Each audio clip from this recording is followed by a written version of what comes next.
The vital role this 176th launch from the Iskavi-Okiai accelerator complex ultimately ended up playing in setting the tone for the future of Rykani spaceflight can hardly be understated. Once the Rika had seen these first pictures from outer space, the entire idea of spaceflight, manned or otherwise, took on the mantle of an almost manic craze that bound the following centuries of their societal evolution in its spell. The difference was like night and day. Just like that, their eyes had been set on the heavens above. In very short order, Rykani society practically molded itself around this new ambition, as the best heads of their times tackled the idea of reaching for the stars.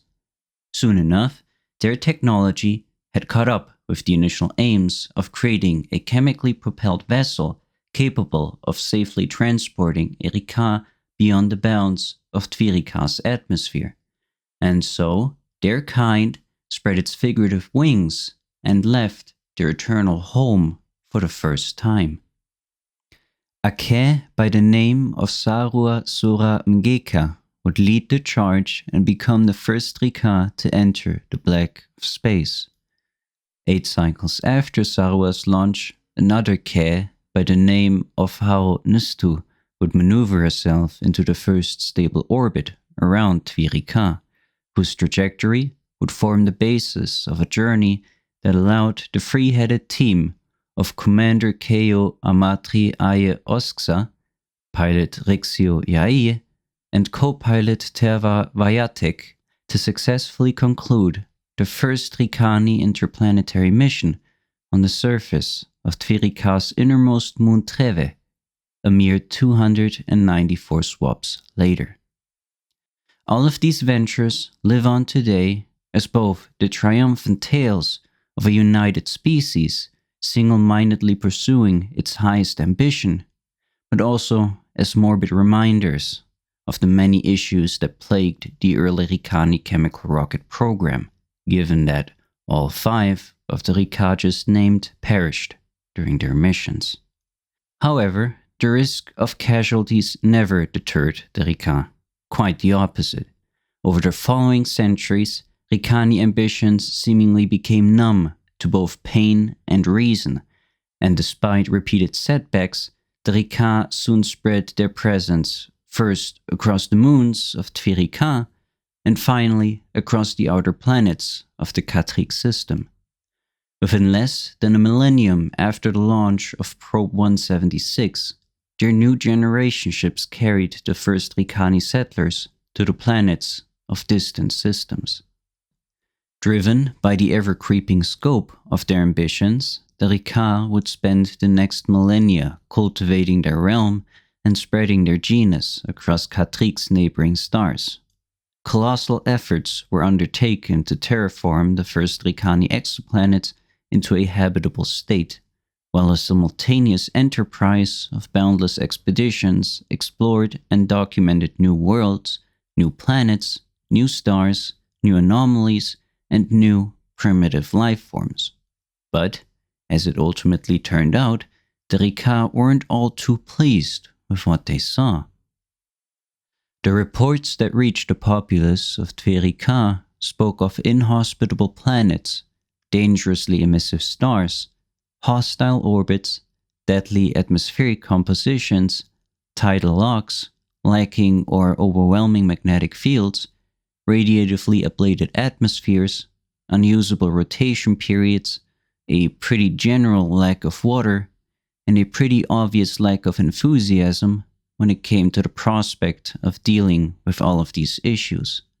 And while at least some Rika might have actually thrived in the process of overcoming the challenges all of these individual systems posed to the survival of their kind, just like they had previously done across Khatrik's neighboring stars, there remained one other issue, one fundamental problem of such complex a nature as to ultimately make it the drop that doused the Rika's long-burning spaceflight passion for more than 1 million standard years. Relativity. The vast, unimaginable distances in between the different objects of our galaxy had been a sore point for Rykani society since the beginning of their spaceflight history. Without access to faster-than-light technologies, the Rika were stuck in a universe that was going far too slow for their own decidedly high-speed nature. The idea of having to spend tens, hundreds, or perhaps even thousands of cycles in idle stasis across the vast emptiness of interstellar space was declared untenable in the cultural consensus of the restless Rika, and as their initial attempts to breach the lightspeed barrier floundered, so too did the Rykani interest in their galactic ambitions. Just like that, the Fermi paradox had solved itself. The answer as to why humanity had never been met by an intelligent species was the ultimate boredom felt by those faced with God's mighty creation. Where we humans saw a challenge that, even with the restrictions divided relativism imposed on us, was deemed to be the obvious next chapter in humanity's eternal quest for exploration and expansion, the Rika found nothing among the stars that was suitable to their erratic interests. The natural end result of this disheartenment, caused by the cruelty of this universe's physical limitations, was a retreat to the inside.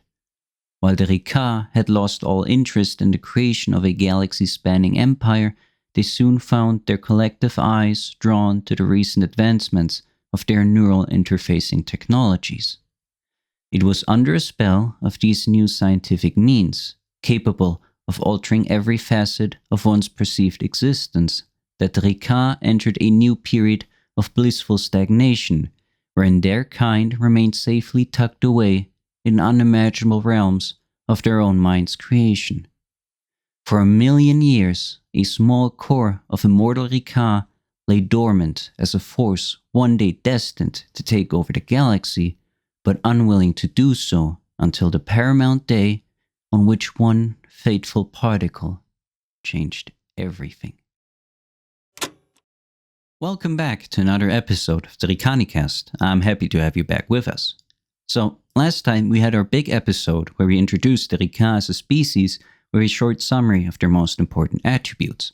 However, as I've already talked about in last episode, the summary provided at the time was only short and to the point, so that starting with today's episode, we can now take our first deep dive into one of the many defining features of the Rykani species. And what better point to start than at the Rika's most unique social construct, which has been talked about a lot so far, but not yet properly elaborated on. That's right, today we'll be talking about the relationship chart, the huge social matrix that lays the foundation for all social interactions permissible by modern Rykani society. Of course, in its complete totality, the relationship chart is an enormous entity, and we definitely won't have the time today to cover every single aspect, state, or transition within. That said, I will still try my best in this episode to provide you with a summary of all the most important aspects of the chart, as well as its functions and role within Rykani society, and to impart you with a basic understanding of its inner workings and an answer to the question of how such a convoluted social organization tool gained the importance it currently holds. Now, as has already been mentioned several times at this point, the relationship chart came to be during a period of Rykani history known to us as the Great Stagnation. This consecutive period of about 1,000,000 standard years was most chiefly characterized by the Rika's annoyance with the sanctions imposed on them through the lightspeed barrier, an emotion felt so strongly that it kept the Rika, who are now unwilling to expand further into the galaxy in any large or organized fashion, confined to the periphery of the Ksan'tril system for almost its entire run. By the time the Rika had entered their Great Stagnation, they were already a technologically and culturally far advanced species, certainly more advanced than humanity prior to the Treaty War at any hand, and as such, they obviously had wide-reaching access to many different forms of entertainment that made the Great Stagnation easier to bear. For today's exploration of the relationship chart's origin, however, it makes the most sense for us to focus on the fledgling neural interfacing technologies of the time, which would, incidentally, also prove to be the prime driver of these million years of nothingness. As you might be able to imagine, having access to a complete neural control system and, by extension, a direct avenue for control over every aspect of your perception naturally grants you near infinite recreational possibilities. Combine this with the added capability of neurally interfacing with individuals all across a given network, and you might be able to imagine how the biologically immortal Rykani of the Great Stagnation lasted for 1,000,000 years in a state of virtual bliss without even as much as the onset of boredom. And just so, Rykani society slowly ground to a near complete halt as these technologies grew increasingly capable.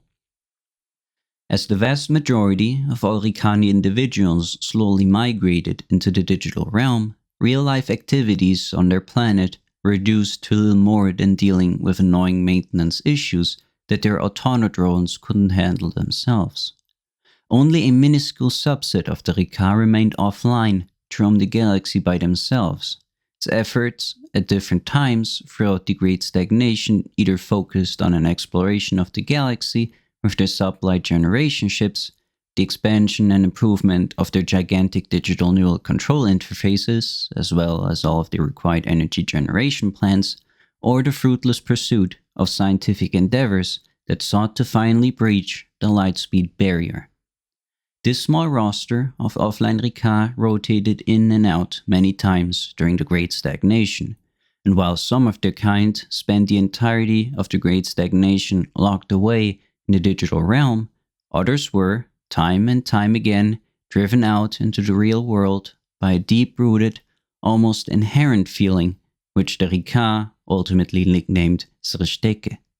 However, while this word, Srishteke, plays an essential role in both the end of the Great Stagnation through the discovery of the resonance disruption theory, RDT, as well as the development of the relationship chart, its meaning is just about as hard to grasp as its pronunciation.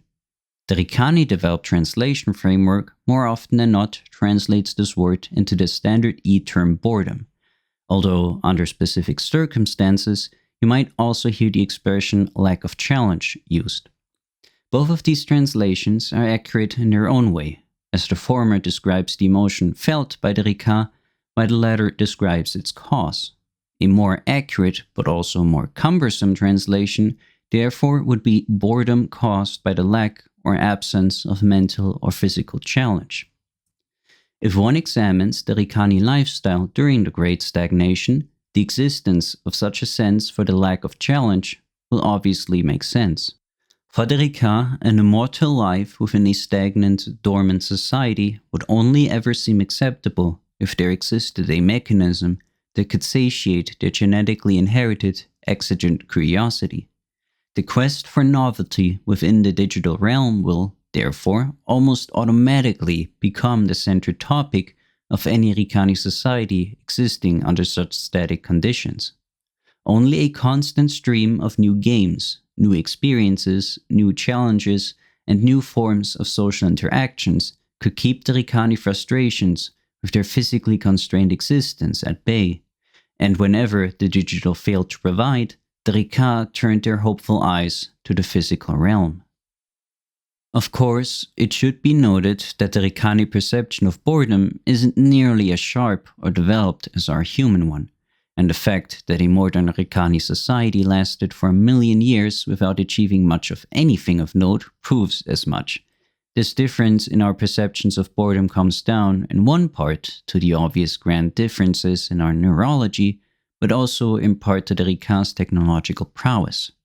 Advancements in the neural control technology has allowed Rykani individuals to undergo a process known to us as mind wiping, during which a part of their stored memory is purposefully and intentionally destroyed, all for the sake of repeated novelty and the accumulation of certain experiences.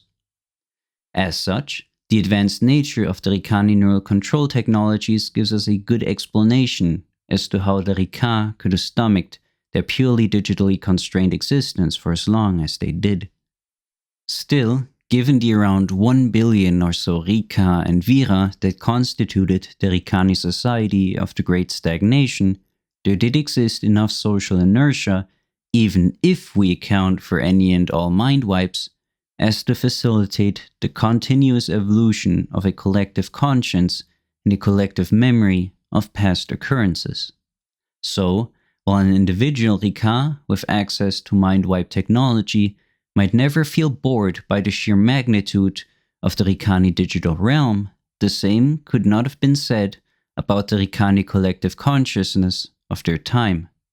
The existing roster of experiences was never enough, and a continuous search for true novelty still drove the development of new and fresh forms of recreational entertainment. One such piece of entertainment that sought to temporarily push back against this collective's rishteke was a short and concise relationship test developed during the latter parts of the Great Stagnation. The idea behind this quiz was initially rather simple. A Rykani individual was offered several questions which sought to determine the relationship between him and one of his associates. After answering all the provided questions, the questionnaire would spit out a result which sought to elaborate on the details of the relationship between these two individuals. It would give the relationship a name, list its positive and negative aspects, explain how it might be perceived by others, and offer hints as to where these two individuals could possibly take the relationship in the future. For reasons unknown and perhaps incomprehensible to us humans, this small friendship test became nothing short of a smash hit within Rykani culture of the Great Stagnation. The initial versions of the quiz spread across the Rykani neural interfacing network, the Intwine, like wildfire, and soon enough, new and revised revisions sprouted up all over the place, as some Rika felt their particular types of relationships underrepresented. However, it appears as if the original authors of the quiz, a satire of experienced creators that was quite famous during the early Intwine, didn't take too kindly to the sudden influx of copycats, and the relationship quiz's release was quickly followed by pandemonium.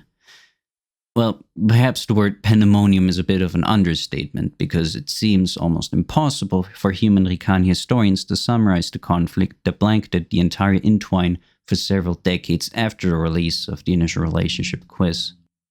While humanity has been given free access to the relevant historical documents of the time, their sheer number, as well as their complex interwoven relations, make their proper historical assessment nigh impossible.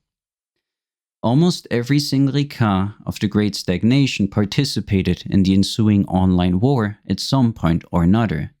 It was a period of strife, the likes of which the Rika hadn't previously known in their history.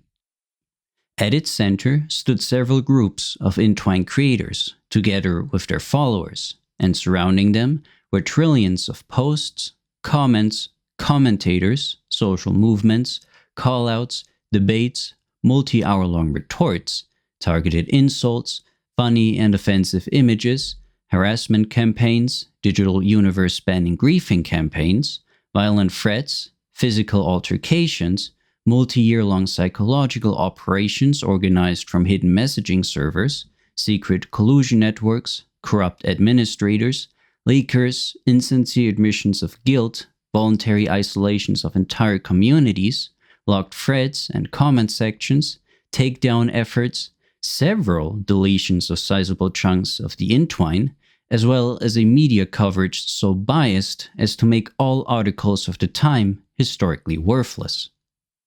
The creator wars saw several big creators of the time meet their demise into irrelevancy, while others rose to take their spot.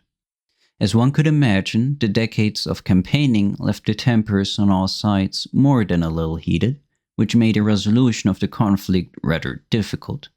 It would take several great conferences of the largest creative satiles before an equitable resolution, which finally ceded all creative control over the relationship quiz back to its creator, Fevo Hegne Sono Kigiwe, and the other members of his satile, was reached.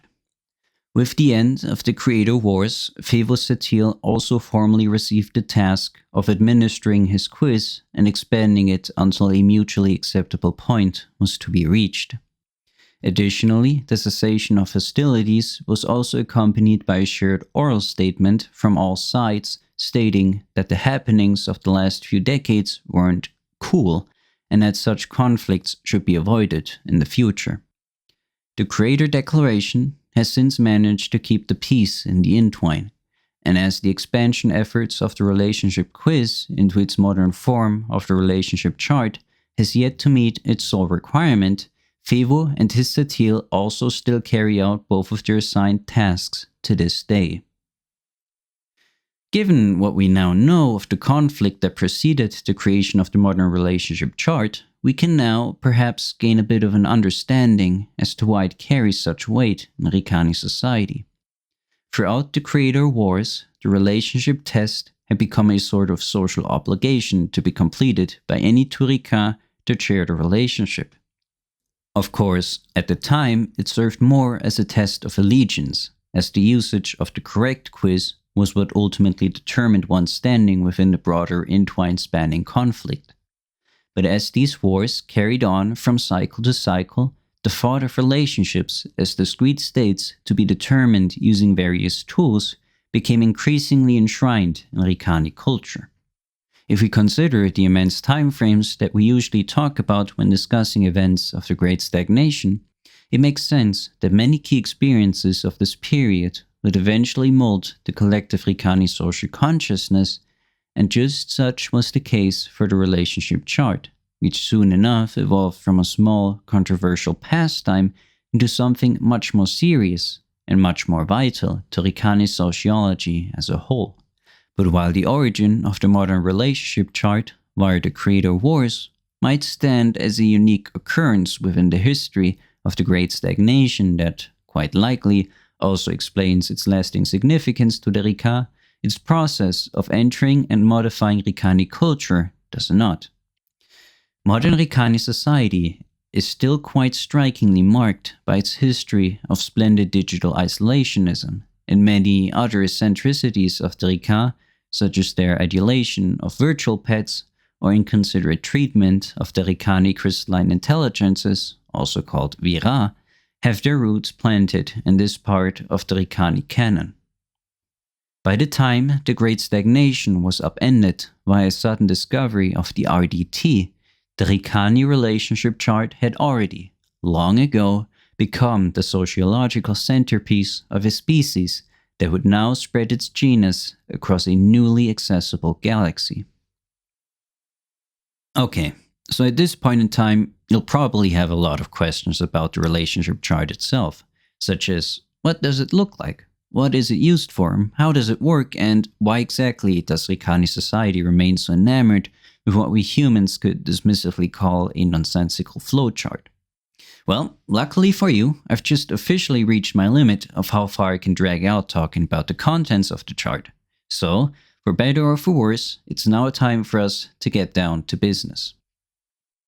Let us start with the basics. The relationship chart, as its name would suggest, is a mathematical construct attempting to discretely map all possible relationships that can result from interactions between two or more individuals of the biological or virtual Rykani species.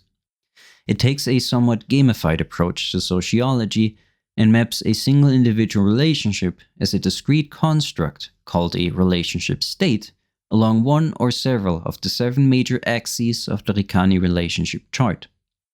Each one of these axes represents one of the 7 primary relationship types that the Rykani relationship chart currently envisions. All of these axes are non-exclusive to one another, meaning that a relationship state can take on aspects of several different Rykani relationship types all at the same time. Each relationship state within the relationship chart is part of at least one relationship type. A relationship state contains within itself at least the following information: a formal and all informal names of the state, the number of possible members of the state, usually 2, the number of Trineks, if any, that may enter the state, the allowed member types for all members of the state, the member type being either biological Rika or virtual ViRa, rules for how the state members should conduct themselves in proximity to their state partners. For example, how they should talk to one another, how they should treat one another, and which actions or recreational activities are or are not allowed. And finally, information on how to behave in front of your other state partners with whom you share different relationship states. Additionally, each relationship state also contains several entry and exit transitions, which denote both the states from which this state can be entered and the states that the current state can eventually enter. Each of these transitions will include a list of preconditions that all need to be met in order for the current relationship state to change.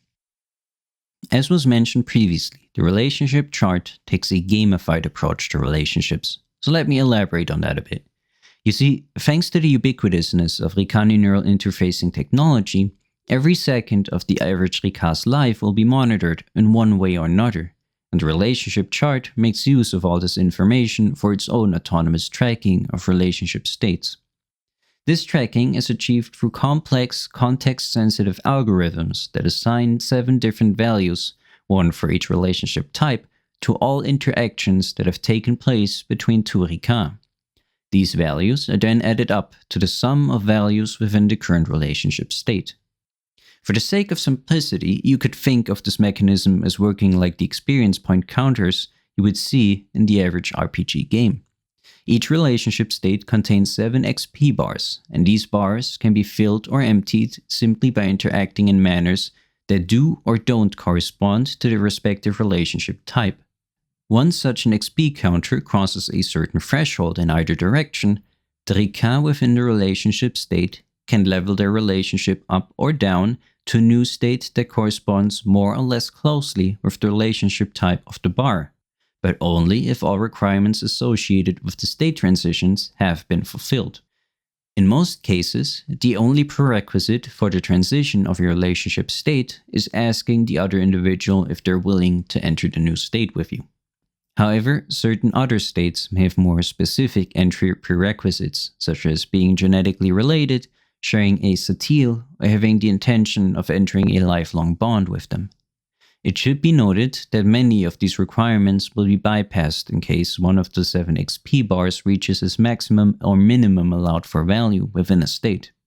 Whenever such a thing occurs, the relationship state will automatically transition to the next valid state in the direction of the filled or emptied bar, even without the consent of the state partners. If no valid state can be found that fits the current Kijo limit, the main type of the relationship will be downgraded until a valid state is found. More on that later. These automatic transitions were initially introduced as a safeguard to prevent Rika that don't act like members of the relationship state's types from illegitimately retaining their position in the relationship chart. But since a single badly timed automatic transition can destroy tens or even hundreds of cycles of progress within the chart, most Rika nowadays try their utmost to avoid ever being subjected to the cruelly efficient pathfinding of this anti-cheating measure. At this point, I've already talked about the relationship chart's inclusion of 7 distinct relationship types at length, without ever elaborating on what exactly a relationship type is even supposed to be. Let's change that. For the next part of this episode, it's easiest for us to think of the relationship chart as a heptagonal shape, whose 7 sides represent the 7 different relationship types within. Starting at the top and moving clockwise, these 7 relationship types are Saikiin, Yaxanei, Ksan'tril, Kihares'on, Asil'lenz, Krayiin, and Cutinag Metrian. There's obviously quite a bit to unpack here. The fact that all Rykani relationship types I just listed off retained their original names instead of being translated already tells you that none of them directly correspond to any relationships we humans are familiar with. As such, we'll have to cover each one of these relationship types, one by one, in painful detail. For the sake of an easier introduction, we'll start with Saikiin, which is perhaps the easiest Rykani relationship type for us humans to understand, as it corresponds somewhat closely with the human idea of a friendship. At their core, Saikiin ships are platonic, cordial, and friendly relationships in which both state partners enjoy their shared company and stand on a socially equal footing. Similar to human friendships, most Saikiins behave in supportive, helpful, and friendly manners towards their partner, although the act of being friendly itself should neither be seen as an attribute exclusive to Saikiinships nor as this type's defining behavioral feature. Rykani sociology, in its definition of Saikiinships, puts a big emphasis on the appreciation one Rika has for another's character. A Saikiin is defined as a relationship partner who displays varying attributes, sometimes physical but more often mental, that cause one to enjoy interacting and spending time together with them. Deep Saikiinships are relationship states in which both Saikiins feel great fondness towards the other's character, as well as his or her attributes, personality, expressions, actions, thoughts, opinions, desires, skills, knowledge, capabilities, occupation, past, present, and/or future. A big emphasis is therefore put on the alignment of both Saikiins' personalities, as well as the positive expression of one's regard for another. While in theory this does make the Saikiinship sound very similar to human friendship, there are several critical differences that one needs to consider. First of all, Saikiinship put most of their focus on the intellectual, spiritual, or mental attributes of one's partner, meaning that, compared to human friendships, the exchange of feelings, ideas, and thoughts is given significantly greater value than the spending of shared recreational time. Of course, spending time together is still important for reaching deeply developed Saikiinship states, but these interactions should be thought of more as mental interlocutions rather than fun play sessions. Recreational time for the sake of fun is, instead, more relegated to the Rykani concept of a Yaxanei-ship, which we'll discuss in just a moment. Another thing of note is that Saikiinships are fully platonic and explicitly non-romantic and non-sexual in their purest expressions. Modern Rykani sociology doesn't offer any room to a concept such as what we humans would call a friendship with benefits, and instead, all expressions of romantic feelings are segregated into the explicitly distinct Cutinag/Metrian relationship type. Of course, in many ways, Rykani Saikiinships are closely related to the Cutinag/Metrian ships, and most Rika consider a well-developed Saikiinship the best avenue for entering a romantic Cutinag ship. But it has to be understood that these two relationship types are entirely distinct from one another and that there is no behavioral overlap between a Saikiinship and a Cutinag or Metrian ship. If a Rika wishes to be romantic with the relationship partner, they'll have to explicitly transition their Saikiinship state into a minority or majority Cutinag type one. We'll explore later how such a thing can be done. Next, moving in a clockwise fashion along our two-dimensional relationship chart, we enter the Yaxanei ship. These relationships are, at least in their outward appearance, very related to Saikiinships and, once again, would appear to us humans as barely distinguishable from the human conception of a friendship upon first examination. Yaxanei ships are described to us as playful, humorous, and prankster-like relationships, which share the Saikiinship attribute of most interactions between two state partners being positive and pleasant in one way or another. However, Yaxanei put a big emphasis on their recreation activities, their recreational time spent together, as well as their shared sense of play. Yaxanei usually spend much of their free time together, either causing mischief in one way or another, or simply playing. In the Yaxanei ship, the alignment of the personalities of both Yaxanei recedes into the background, while the enjoyment of each other's company across varying recreation activities is put into the foreground. Simply put, both Yaxanei enjoy spending time with their partner mostly for the sake of the fun gained from undertaking certain shared recreational activities, rather than from the enjoyment of another's personality or attributes. In fact, two Yaxanei may even potentially dislike each other to a slight degree, but as long as there's an activity that both partners share an interest in and enjoy undertaking together, such things matter little.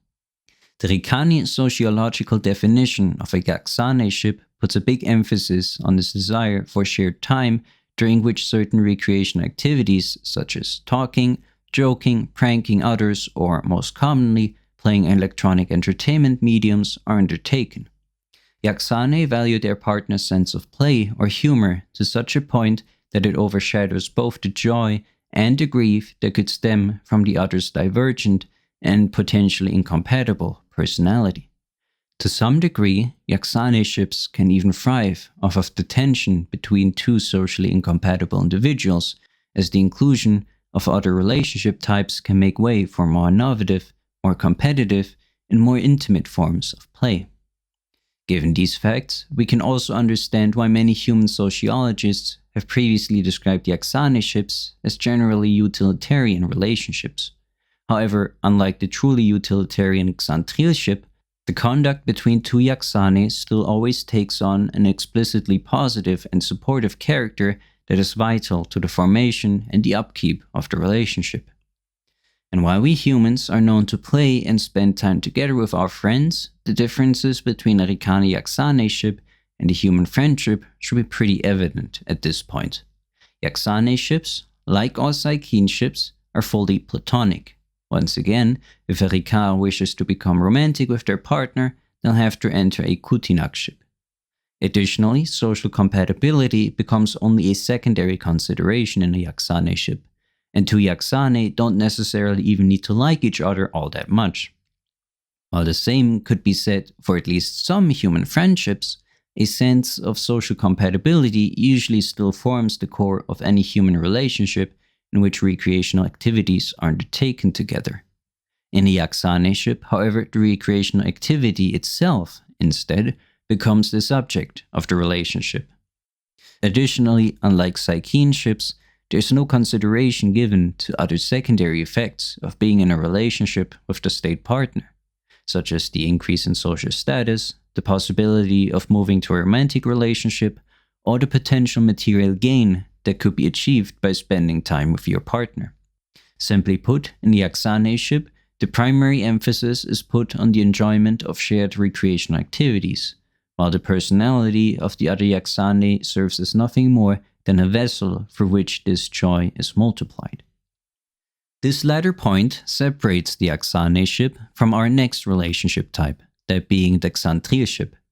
Ksan'tril ships are defined as professional or group passion relationships in which members specialize in one or more shared special interests. Unlike Yaxanei ships, Ksan'tril ships center themselves exclusively around these shared special interests, rather than the potential capability of play that can be achieved via the two personalities of the relationship partners. Ksan'tril ships exclusively exist to drive the special interest of the partners forward, and both Ksan'trils remain in the relationship only to support one another in the pursuit of their special interests. Such special interests could, for example, be things like gardening, an interest in history, spaceships, psychology, certain entertainment franchises, geology, you name it. Basically, all forms of interest that the crazed Rykani mind could dream up. Rykani sociology defines Ksan'tril ships as task or goal-oriented professional relationships between two partners with at least one shared special interest. The social compatibility of two Ksan'trils plays close to no role whatsoever in such a relationship, as the pursuit and advancement of a certain shared interest becomes the prime authority that determines all. Ksan'tril ships will reorder, mold, and reshape themselves around the shared interest, and all facets of the relationship are determined by the requirement of its pursuit. This maxim also carries over to all aspects of the conduct between two Ksan'trils, which, interestingly enough, causes Ksan'tril ships to be exempt from a lot of the strict rules that govern the other 6 relationship types. In fact, the social dynamics between two Ksan'trils can freely borrow aspects from all relationship types other than Metrian ships, as long as their inclusion aids the pursuit of the Ksan'tril ship's core special interest. In a Ksan'tril ship that has the research of the Rykani conception of hatred as its core interest, the relationships between all state members could, therefore, easily take the shape of destructive, deep-seated Krayiin ships, as long as such behavior aids the Ksan'tril's scientific pursuit. As such, Ksan'tril ships are the pinnacle of the Rykani conception of a purely utilitarian relationship. Every aspect of the relationship, from its conception to its dissolution, serves only the pursuit of a specific set of goals, which is why many sociologists, both human and Rykar, have reached the conclusion that Ksan'tril ships serve as an organic extension to the Rykani task-oriented Satil structure. For that reason, it should also come to no surprise that Ksan'tril ships make up the majority of all Rykani relationships, where we humans default to entering relationships we call associates, colleagues, acquaintances, or friends with strangers that we've only had minor interactions with. The Rika tend to default toward shallow Ksan'tril ships centered either around the work of a Satil, if both of these Rika are Satil members or from a Satil that carries out the same task, or otherwise around a topic that both Rika are familiar with. Later on, these Ksan'tril ships are then either developed further or transitioned over into another relationship type. Next, if we move one more spot to the right along the relationship chart, we'll find the Rykani Kihares'on ship. Kihares'on ships are respectful or reverent relationships that usually feature a social power gradient between the two individual state members. Unlike all previously discussed relationship types, in which all partners generally stand on an equal footing, Kihares'on ships feature two distinct types of members with differing names. One is the dominant Kihare, and the other a subordinated Kihares'on. The basis of such a power gradient usually stems from the respect a Kihares'on feels towards the attributes or previous feats of their Kihare. But while the Kihares'on ships always feature a dominant and a subordinated partner, the exact expression of this power dynamic can take various forms, shapes, and sizes. Shallow Kihares'on ships usually aren't all that remarkable from the outside, as the power gradient between both state members usually starts off very slight. Recently declared Kihares'on ships may simply look like boss-worker, teacher-student, or you and that cool uncle that bought you a machete for his 6th birthday type relationships. But the longer a Kihares'on ship lasts, the greater the gradient usually becomes. It is, therefore, not at all uncommon for deeply developed Kihares'on ships to feature mentor and disciple, or even master and servant-like relationships, in which the Kihare clearly holds most, if not all, the power over both the relationship state and potentially even the subordinated Kihares'on's life in some limited fashion. Rykani sociology describes Kihares'on ships as relationships formed on the basis of clearly identifiable differences in mental, physical, or spiritual prowess between the Kihare and his Kihares'on. The basis of any Kihares'on ship is the explicit subordination of the Kihares'on to his or her Kihare, usually as a show of respect, reverence, gratitude, or submission in the wake of a significant or even life-altering event. The act of this subordination is accompanied by an implicit or explicit acknowledgement of the superiority of the Kihare over the Kihares'on in at least one metaphysical, physical, mental, or spiritual aspect, and it should be seen as quite a profound display of adoration. For a species that is as freedom-loving as the Rika, the process of voluntary submission obviously carries with it a great deal of cultural and social significance. In a very general sense, it could be said that Kihares'ons usually enter a Kihares'on ship to honor an individual whom they trust to such an immense degree as to feel comfortable in handing them at least a measure of control over their lives. The dominant Kihare, in turn, is given this power in order to both protect and strengthen their partner, two jobs that not only carry with them a lot of prestige, but also many social expectations that will all have to be fulfilled if the Kihares'on ship is to flourish. As a result, the Kihares'on's attitude towards his or her Kihare tends to be cordial and very respectful, while most Kihare treat their junior partners with at least a degree of firm patronage. Next, along the relationship chart, we can find the Asil'lenz ships, a relationship type made up of competitive and rivalrous states.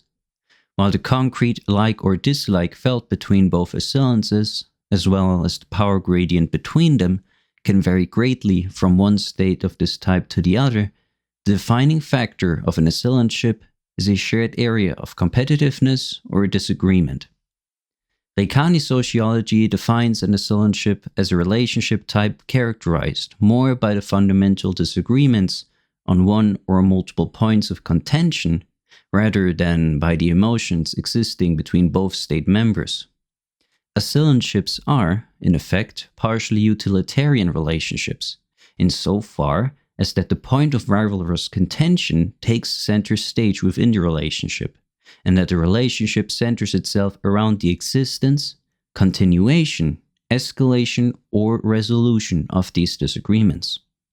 Two Asil'lenzes usually try to outdo one another in attempted displays of superiority, or otherwise cause their partner minor inconveniences throughout their life. As a result, it is very easy for power gradients to develop within an Asil'lenzship, either from the successful execution of such displays of superiority, or from the successful conversion of an Asil'lenz's viewpoint to one's own. For this reason, Asil'lenzships stand in close proximity to Kihares'on ships. However, unlike in Kihares'on ships, the two Asil'lenzes usually neither like, dislike, love, or even care for one another all that much. That said, Asil'lenz-like contentions, of course, can't possibly arise without the existence of a clear opposition in the thinking or behavior between two Asil'lenzes, meaning that the social incompatibility of two partners still plays at least a minor role within this relationship type. However, unlike many human rivalries, Asil'lenzships aren't necessarily all that destructive or harmful, even if the term Asil'lenz carries with it a deeply negative connotation within Rykani plane. Asil'lenzships centered around the physical capabilities of both Asil'lenzes are, in fact, quite productive and positive, as they tend to encourage continued efforts in self-improvement on both sides of the relationship. However, the same can't be said for Asil'lenzships founded on more political, philosophical, scientific, or theological disagreements.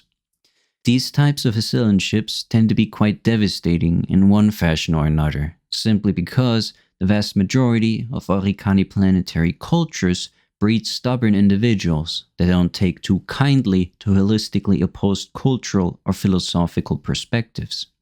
Since such cultures make the conversion of a Rika to the thinking of his Asil'lenz nigh impossible, many of these thought disagreement-oriented Asil'lenzships focus either on getting one Asil'lenz caught in gotcha moments, or simply on sabotaging their life efforts as much as possible.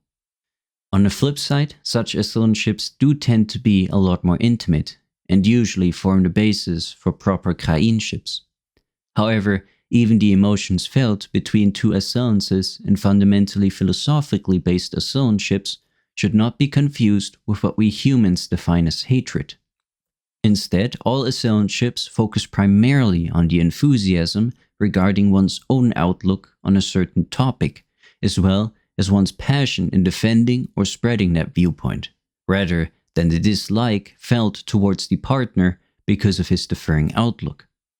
As soon as the negative feelings towards the partner outweigh an Asil'lenz's enthusiasm felt towards the point of contention, the relationship turns into the sixth relationship type along the chart, that being the true and proper Krayiin ship.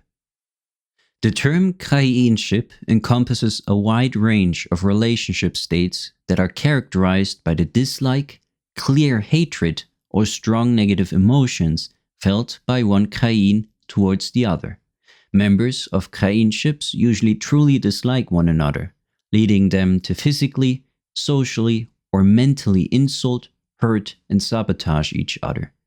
Most Krayiins spend their lives in very close proximity to one another, and only on very, very rare occasions do they practice complete avoidance of their partner. In many ways, Krayiin ships are very closely related to the human concept of hatred. However, there are several major points of differentiation that separate the Krayiin ships from human hatred that you should be aware of.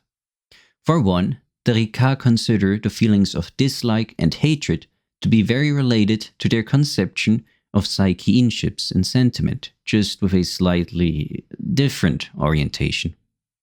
This may make sense to you when you consider that Krayiin ships are defined by strong disagreements between both Krayiins, which, more often than not, cause the two sides to spend a lot of time together defending their own viewpoints or callously discussing their points of contention.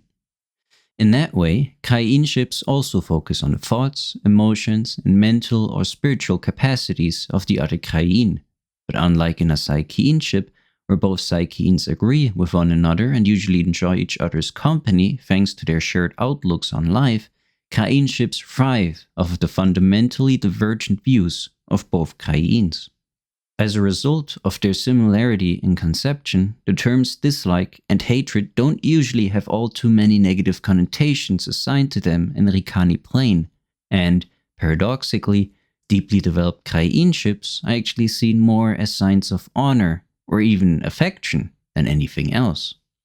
Additionally, the Krayiin ship's intentional proximity to Saikiin ships on the chart does also make it possible for two Rika to be in mixed Krayiin-Saikiin relationship states, in which the attitudes of both partners constantly flip-flop between an extreme appreciation and an extreme hatred for one another.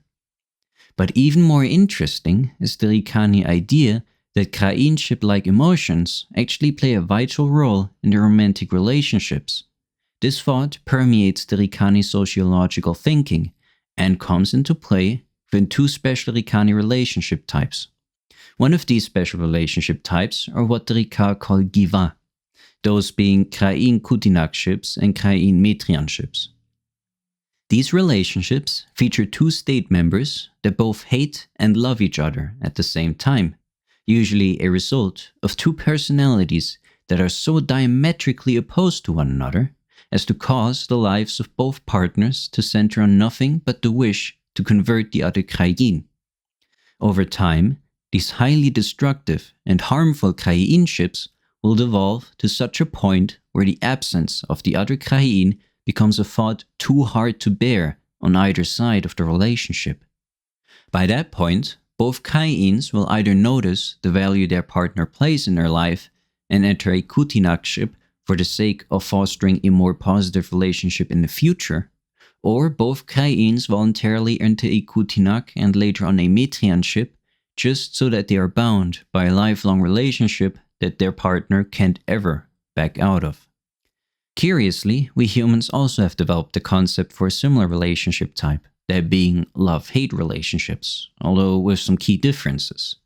While our human love-hate relationships stem either from troubled partnerships, in which the negative attributes of one's partner stand in conflict to their more lovable ones, or from different types of personality disorders that propagate an emotional ambivalence towards one's relationship or partner, the Rykani-Giw'a relationships not only depend on, but also thrive through the hate felt towards one's partner. This hatred therefore becomes a positive contributing factor towards the formation of a long-lasting romantic relationship, and in more ways than just through the Giw'a. You see, very related to the Giw'a relationship type is also what is known in Rykani sociology as the love sickness or lover sickness, in their terms called Hak'ta. The Hak'ta is a bit of a complicated topic that we won't be able to fully cover in today's episode, but I'll try to summarize. Simply put, even the most intimate and friendly Rykani Cutinag ships will be thrown into the Hak'ta state during their transition towards a proper Metrian ship. Through this Hak'ta, Rika that are about to enter potentially childbearing relationships will suddenly start to express their worst attributes in the vicinity of their partner and experience a short period of intense dislike or even hatred for all aspects of their significant other. The phenomenon of the Hak'ta precedes the development of the relationship chart, and primitive descriptions of Hak'ta-like symptoms can be found in some of the earliest known Rykani writings. The mechanism responsible for the Hak'ta is thought to have evolved randomly within one of the early genetic ancestors to the Rika, and then to have spread thanks to its constructive function as a rigorous partner selection mechanism that strains and tests the relationship between two potential partners to its limits. Relationships that have gone through and survived the Hak'ta are thought to have formed significantly more stable bonds, and the resulting offspring, in turn, is thought to have had a significantly higher chance of survival, as their parents were more likely to stick together and support each other for the duration of their childhood.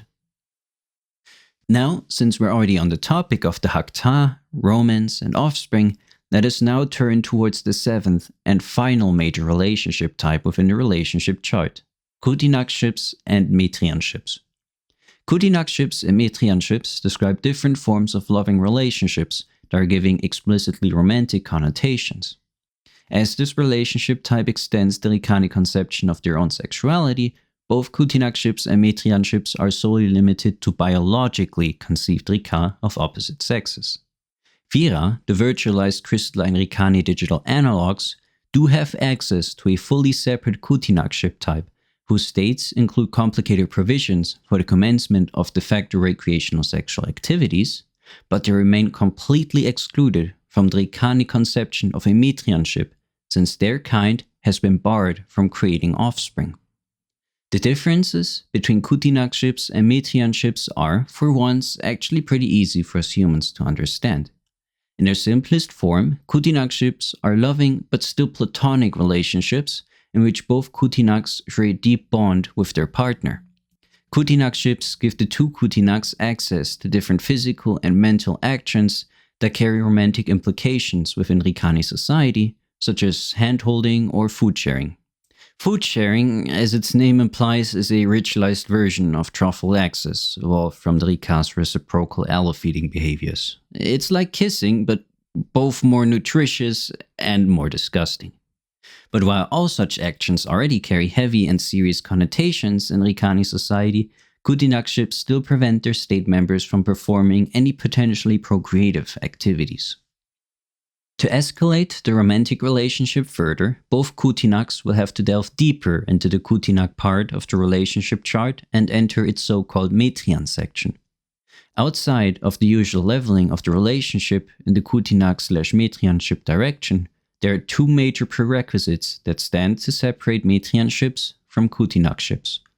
Firstly, Metrians need to share an explicit wish to have offspring together, and secondly, both Metrians must consent to remaining in a majority Metrianship state for the rest of their life, since Metrianships are lifelong affairs across all known Rykani planetary cultures. Upon their entry, Metrianships immediately allow both partners to procreate, although Rykani genetics practically guarantee an onset of the Hak'ta before any such acts are undertaken. Once the effects of the Hak'ta become first felt, both newly made Metrians will be forced to enter the Hak'ta relationship state, and only those relationships that survive the Rykani lover sickness are allowed to then advance into their desired Metrianship state. Metrianships are probably the easiest relationship type for us humans to recognize, as such can be done simply by looking at the ankle of a Rika. All known Rykani planetary cultures consider it customary for two Metrians to weave self-made ankle bracelets for their partner before entering a Metrianship. If the relationship survives the Hak'ta, both Metrians will wear this ankle bracelet, or handmade replacements of it, for the rest of their lives. At this point, you should also be made aware that most Rykani planetary cultures allow their members to practice polyamorous Metrianships, but only if all individuals of the existing Metrianship network consent to the entry of a new Metrian into their ranks. This need for the full consent from all sides serves to both stabilize the Metrianship nexus through bartering, e.g., if you get to have two Metrians, so do I, but also causes most Metrian trees to remain rather small, as getting the simultaneous consent from individuals spread across the wide reaches of the Rykani inhabited part of the galaxy tends to be rather difficult. And with this discussion of the Metrianship ends our look into the 7 major relationship types, along which the Rykani relationship states orient themselves. However, before we can get further into the topic of moving within the relationship chart, we first have to discuss a few more additional secondary relationship types that also play a minor role within the chart and come with their own specifics and provisions. The first of these secondary relationship types is what the Rika call Thi'mo, a term that is probably best translated as apathy. This relationship concept doesn't make up a proper relationship type, and the term Thi'mo is only relevant for 2 states, that being the state Dave, which is the default relationship state for any 2 Rika that haven't yet met, and the state of Thi'moke, which either describes the relationship between 2 Rika that have just met or talked in passing, but whose initial interaction has not been meaningful enough to get them started along any of the 7 main relationship types, or a relationship in which only one Rika is aware of the other's existence.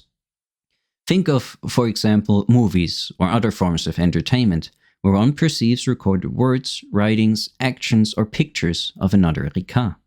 Obviously, after consuming such media, only one Rika will be aware of the existence of the other, meaning that, as a result, no proper relationship can form from such a one-sided interaction. Aside from the concept of Thi'mo, there's also the topic of family bonds, which are separated into 3 distinct types within the Rykani relationship chart. First of all, there's the Mawa type, which describes a first or second degree parent-child blood bond within a family. All Rika that share such a paternal relationship with one another are automatically thrust into the Mawa relationship type, which contains some exclusive relationship states but also lacks any valid transitions into the Cutinag and Metrianship part of the relationship chart. All other possible family relations are part of the Kawa type. Kawa are given similar additional relationship states as the Mawa, but unlike the Mawa type, Kawa are not barred from entering Cutinag and Metrianships. This indeed means that at least some Rykani planetary cultures allow for sibling Metrianships, while all other tolerate co-sanguine Metrianships of at least the 3rd degree given special provisions. Finally, there's also the term Kana, which describes the relationship that naturally exists between single or dual-egged twins. Kanaships are especially revered bonds within Rykani society and have been given a whole host of different special relationship states which only they may access.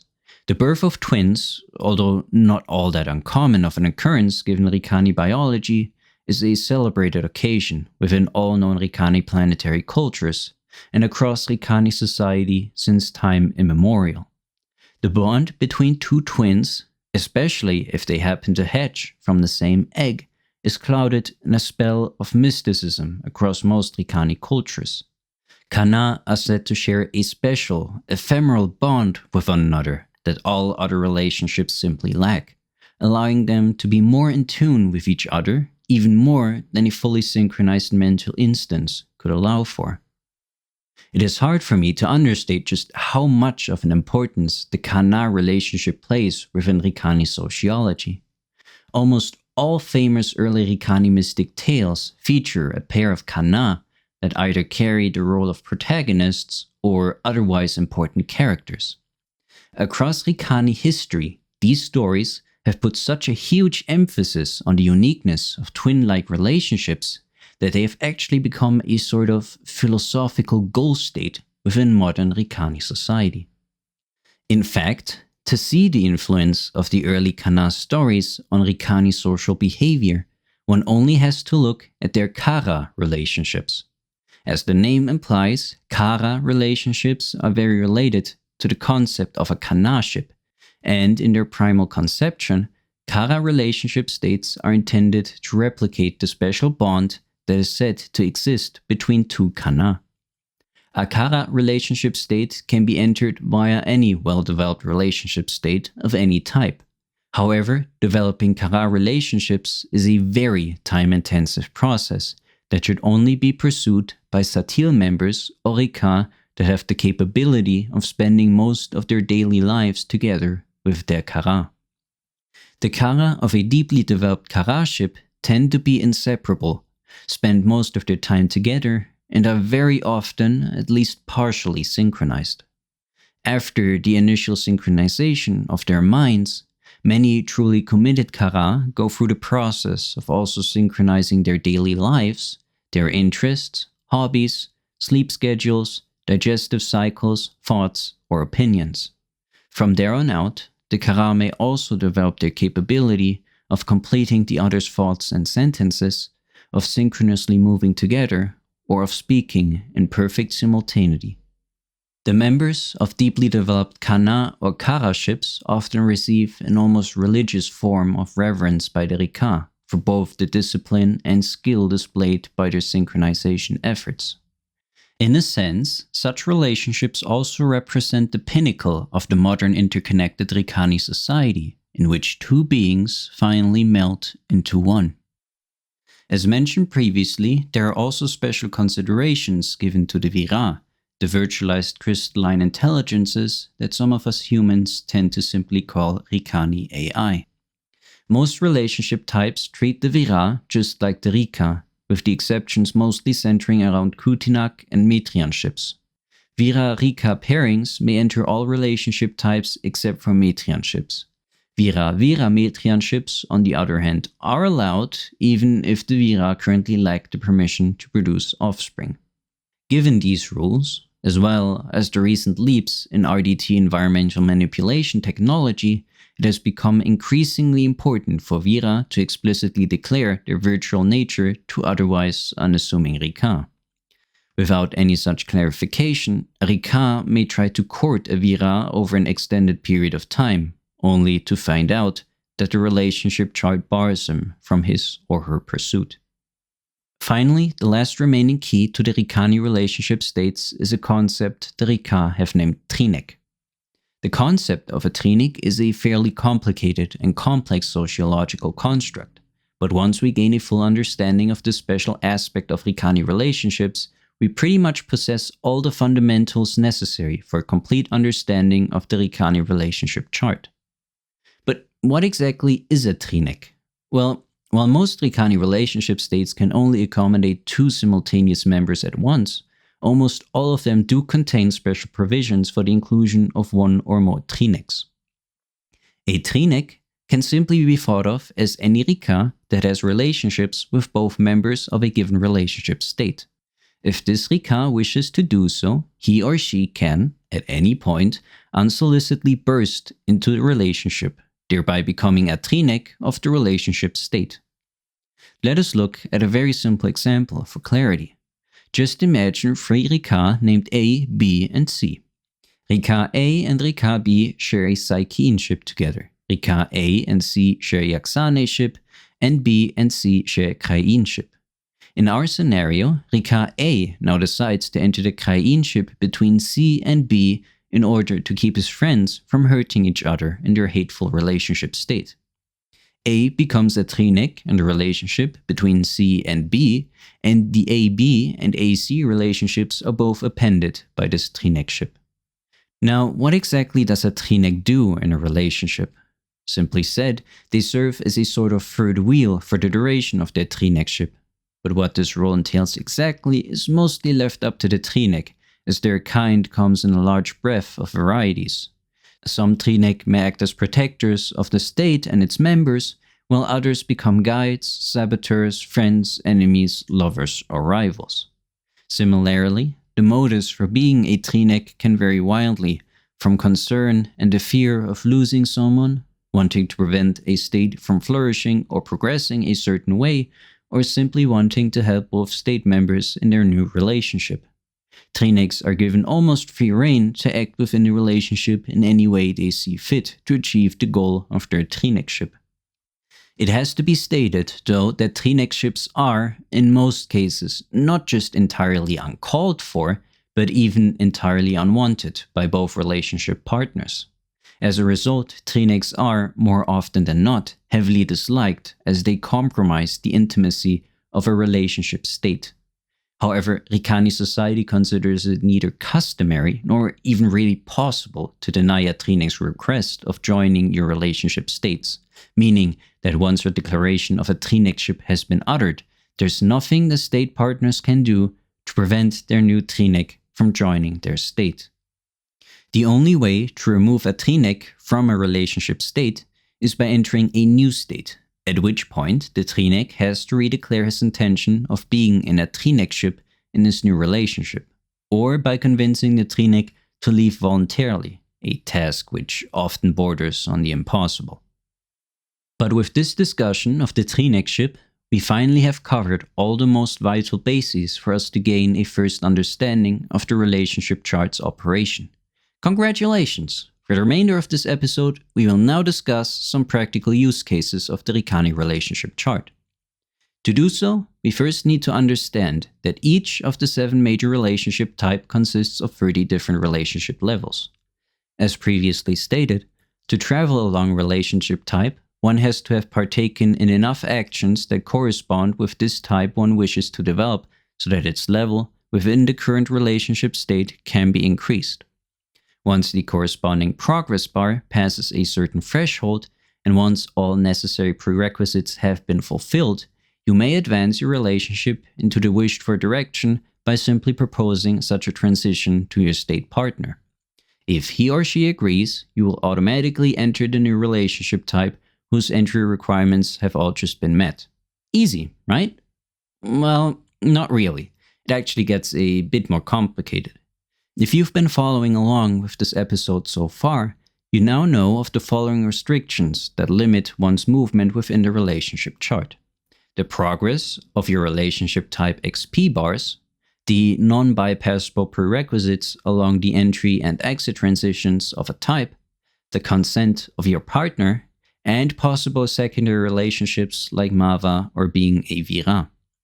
However, in addition to these restrictions, you should be aware that the relationship chart actually acts as a weighted graph, meaning that there's a certain cost associated with leveling up a relationship in the direction of a given type.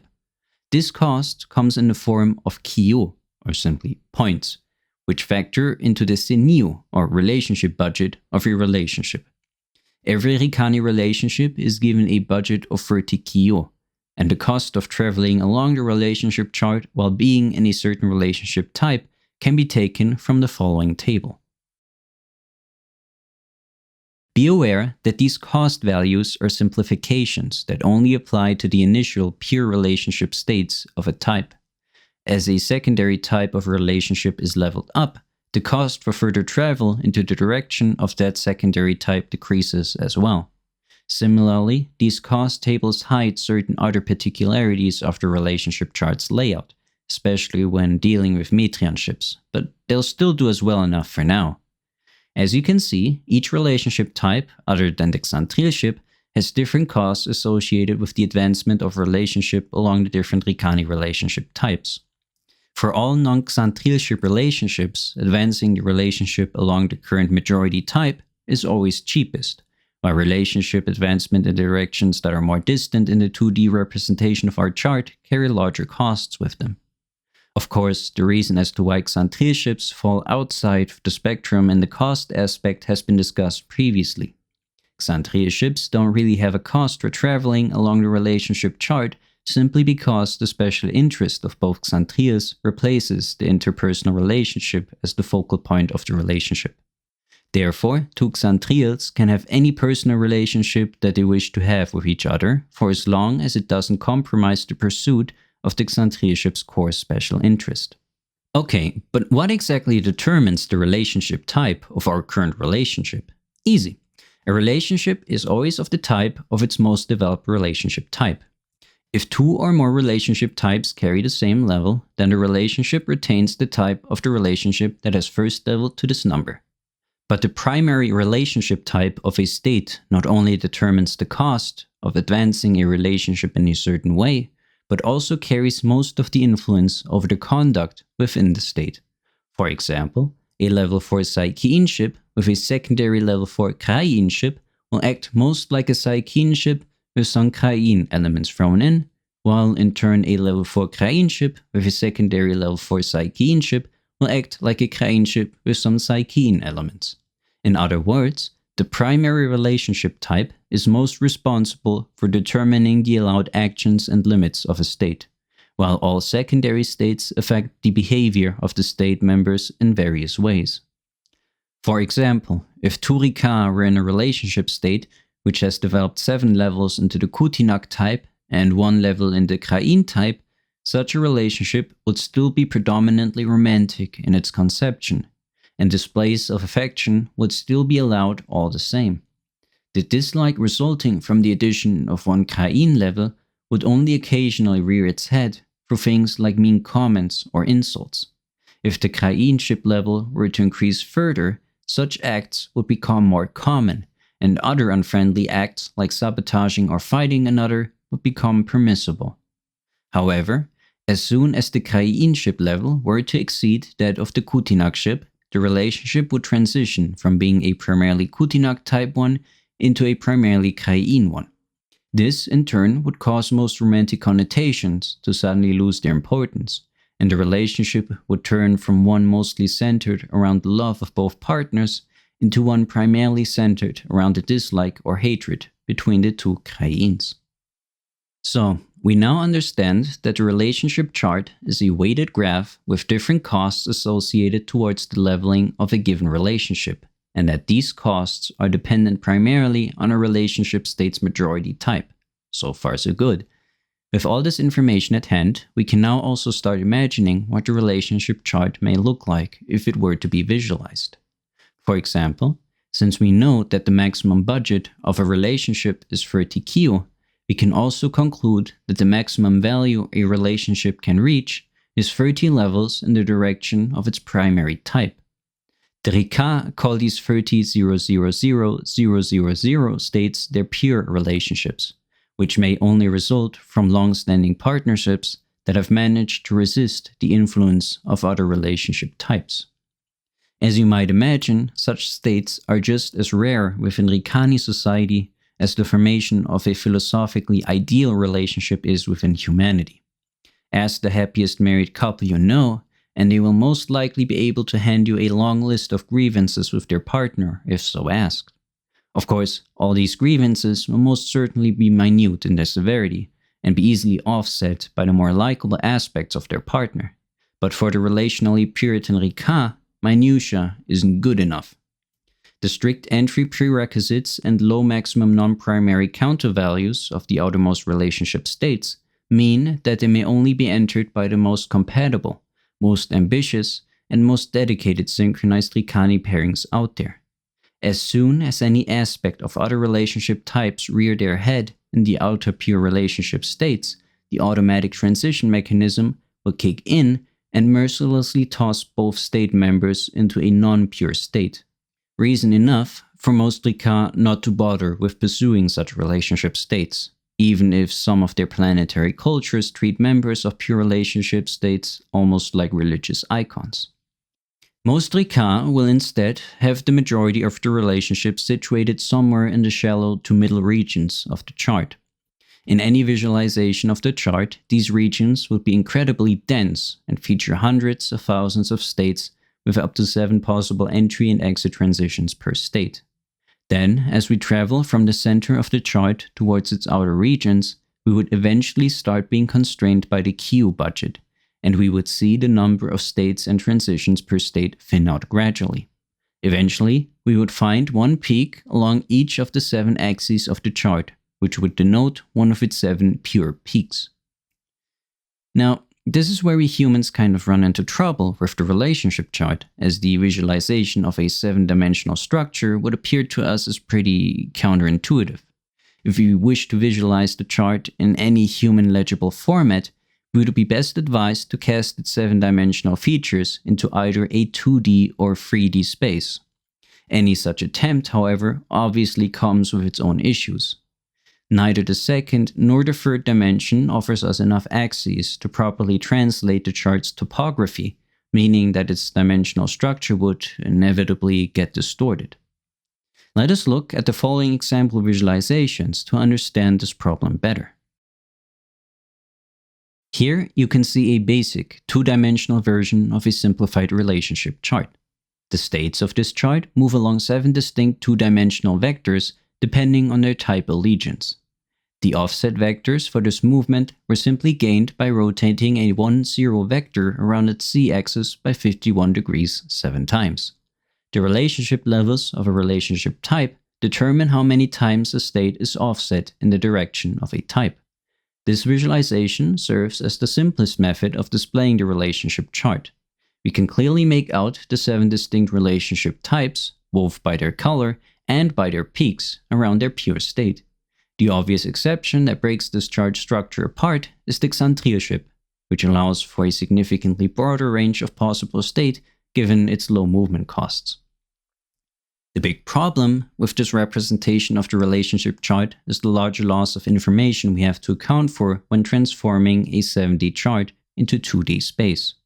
If we zoom into the chart, you can clearly see that its center has become one singular mass of cubes, whose interrelations would be impossible to discern even if we were to draw the different state transitions. To avoid this problem of an overcrowded center plane, we can now try to make use of our human capability of understanding the world in 3 dimensions, and cast the chart as such. A simpler 3D representation of the relationship chart could look something like this. Once again, we can see that this chart displays a mostly similar structure to our previous 2D visualization. To alleviate the problem of information loss, we have now resorted to using a 10-10-10 vector for a Saikiin offset, and then rotating that vector by 51 degrees around the z-axis each time as we move around the types in a clockwise fashion.